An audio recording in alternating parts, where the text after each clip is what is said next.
안녕하세요. 김성길 목사와 함께하는 천국 이야기 65회가 되겠습니다. 지금 우리는 예수님의 천국 운동 세 가지, 그 세 가지를 보고 들었던 사람들이 예수님의 천국 운동에 대해서 기록해 놓은 책들을 우리가 정리하고 있습니다. 마태복음, 마가복음, 누가복음, 이번에 요한복음입니다. 마태복음은 주제가 천국이라는 주제를 중심으로 기록을 했습니다.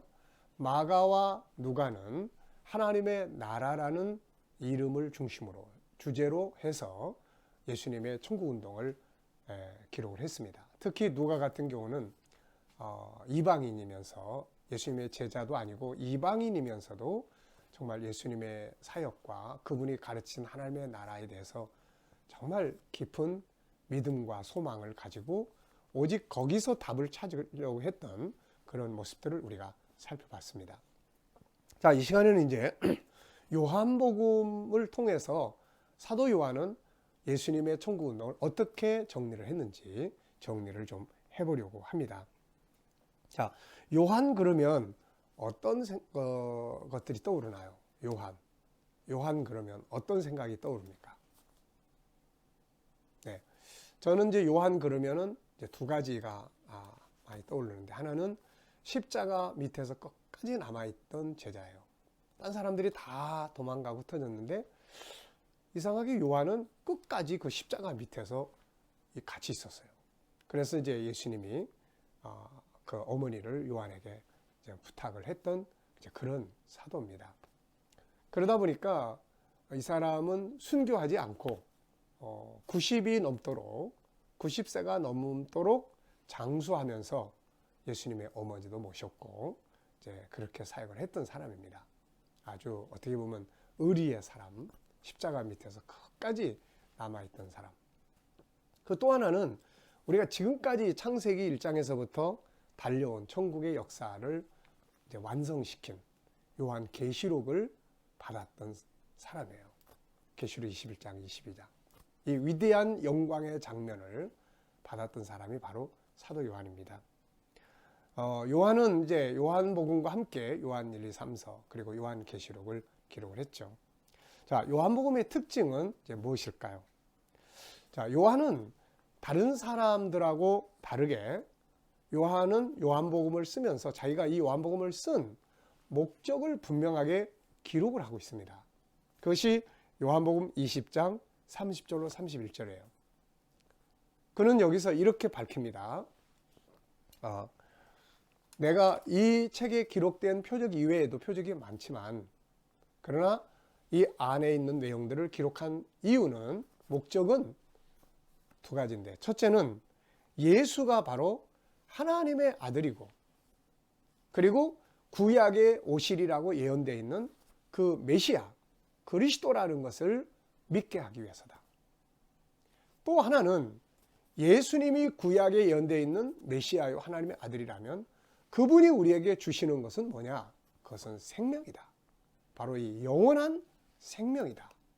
그래서 자기가 요한복음을 쓴 목적은 단순하게 기적이나 이런 걸 보여주려고 한 게 아니라 예수님이 우리의 구세주시며 그분이 우리에게 주려고 하는 것은 세상 것이, 세상 나라가 아니라 하늘의 나라, 바로 영원한 생명이라고 하는 것을 아주 분명히 밝혀줬습니다. 그래서 요한복음은 그런 목적을 가지고 기록을 했기 때문에 다른 책과 달리 1장에서부터 마태나 누가는 예수님의 육적인 탄생을 설명을 했는데, 요한은 아예 그냥 1장에서부터 본질을 다뤄요. 태초에 말씀이 계셨다. 이 말씀이 하나님과 함께 계셨고 이 말씀이 하나님이다. 그러니까 예수님이 바로 성자 하나님이라는 거죠. 그래서 이분이 바로 생명의 주인이다. 이사야가 이사야서 9장 6절로 7절에서 이 세상에 오시게 될 분의 정체를 쭉 설명했는데, 그거를 요한이 다시금 1장에서 설명을 해요. 그러면서 이분이 바로 메시아고 이분이 그리스도다. 이런 이야기들을 기록한 것을 볼 수가 있습니다. 그래서 이제 다른 책들은 예수님의 기적 표적을 그대로 정리를 했다면, 요한은 그 뒤에 기적을 일으키고 난 다음에 토론이 많아요. 저분이 누구냐? 누군데 이런 일을 할 수 있는 거냐? 저분은 그리스도다. 아니 그리스도가 어떻게 나사렛에서 날 수 있느냐. 저분은 그리스도다. 저분은 아니다. 뭐 이런 토론 논쟁이 굉장히 많아요. 그걸 통해서 요한이 밝혀주고 싶었던 것은 예수님이 바로 메시아고 그리스도다 하는 것을 분명하게 보여주고, 그렇다면 그분이 우리에게 주려고 하는 게 뭐지? 그건 바로 영원한 생명, 영원한 나라, 이 이야기죠. 그리고 이제 다른 복음서들은 만찬장에서 예수님이 이제 제자들에게 떡을 나눠주시고 그 다음에 잔을 나눠주시고 이 만찬을 중심으로 기록을 했어요. 근데 요한은 만찬 자리에서 예수님이 내가 어디로 간다, 그리고 가면 보혜사를 보낼 거다, 그분이 오시면 어떻게 할 거다, 이제 이런 이야기들을 많이 했습니다. 그래서 요한은 바로 이 마지막 만찬 자리에서 예수님이 제자들에게 하셨던 약속 뭐 이런 것들을 기록을 했어요. 이게 바로 요한복음 13장에서부터 17장까지의 내용입니다. 그리고 난 다음에 이제 겟세마네 동산 감람산으로 가시게 된 거죠. 자, 그러면 이제 요한복음의 주제는 뭘까요? 물론 당연히 예수님이 그리스도라는 걸 증거하려고 했던 거고, 그리고 그분이 우리에게 주려고 하는 것은 영원한 생명이다. 그래서 요한복음의 주제는 영생입니다. 마태는 천국이라는 주제를 사용했고, 마가와 누가는 하나님 나라라는 주제를 썼고, 요한은 영생, 영원한 삶, 영원한 나라를 주제로 해서 정리를 했죠. 자, 그럼 우리가 이제 몇 가지 중요한 내용들을 이렇게 정리를 해보겠습니다. 그래서 각 장마다 거의 영생, 영원한 생명 이런 것들이 각 장마다 주제가 계속 나타나고 있죠. 자, 먼저 이제 1장을 좀 정리를 해보면 1장은 이 앞에 부분은 예수님의 본질을 쭉 설명을 한 내용이에요. 그분은 하나님이시고 이분이 바로 메시아고 그리스도다. 그리고 이제 뒷부분 43절부터 51절까지는 나다나엘을 만나게 되죠. 예수님이. 그래서 예수님하고 대화를 쭉 나누다 보니까 이분이 바로 보통 분이 아니네. 이거 오리라고 하신 이스라엘 왕이시네. 그래서 나다나엘이 그렇게 고백을 하죠.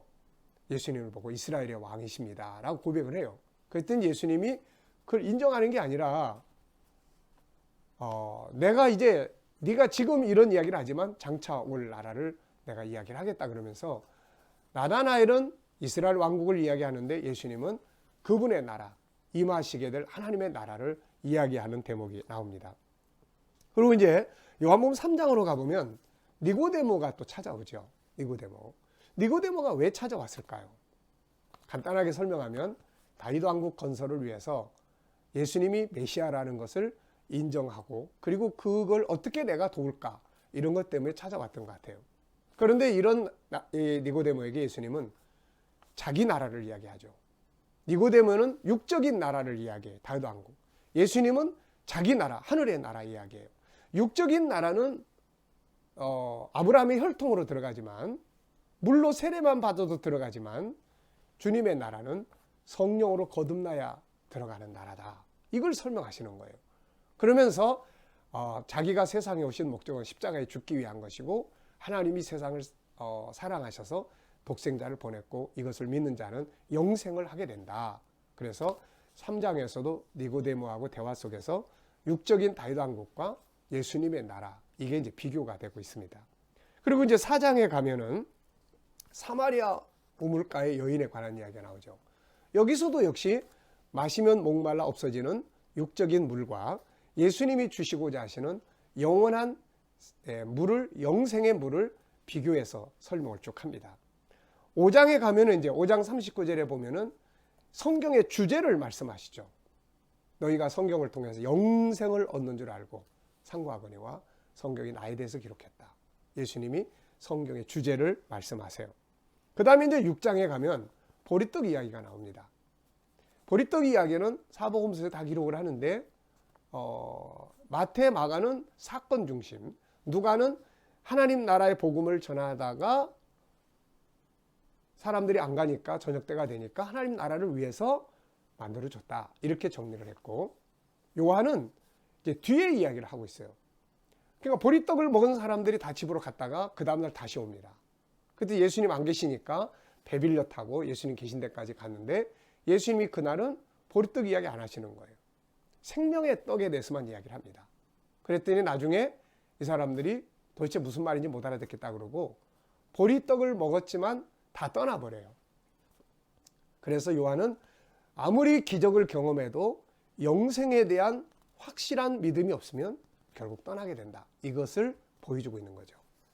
자, 그리고 이제 요한복음 이제 6장 38절로 40절을 보면은 예수님 세상에 오신 목적을 거기서 설명을 해요. 내가 세상에 온 건 아버지의 뜻을 이루기 위해서 왔는데 내 아버지의 뜻은 나를 보고 믿는 자마다 영생을 얻게 하기 위해서다. 역시 영생이 주제가 돼요. 또 요한복음 12장 49절로 50절에 보면은 내가 세상에 와서 아버지의 명령을 전했다. 그 아버지께서 내게 전하라고 하신 명령의 주제는 뭐냐? 그는 바로 영생이다. 이렇게 이야기를 하세요. 자, 그리고 요한복음 14장 1절로 2절은 내가 이제 아버지 집으로 간다. 거기 가서 처소가 준비되면 다시 올 거다. 이런 말씀하시고요. 그리고 이제 요한복음 17장에 제자들을 위해서 이제 마지막 기도를 하죠.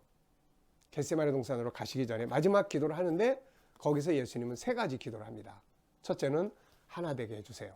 둘째는 세상의 죄악에서 건져주세요. 세 번째 기도가 중요한데 아버지 저들이 다 이 땅 승리하게 하시고 이후에 아버지의 나라에서 내가 누리는 영광을 보게 하시고 함께하게 해주세요. 미래의 영광을 위한 기도를 합니다. 그리고 이제 18장 19장은 예수님이 이제 붙잡혀서 재판받으시고 죽으시는 십자가 사건을 다루고 있어요. 여기서 이제 중요한 이야기가 하나 나오죠. 빌라도 앞에서 빌라도가 이제 예수님 섰을 때 묻죠. 네가 유대인 왕이냐 그랬더니 예수님께서 이런 말씀하세요.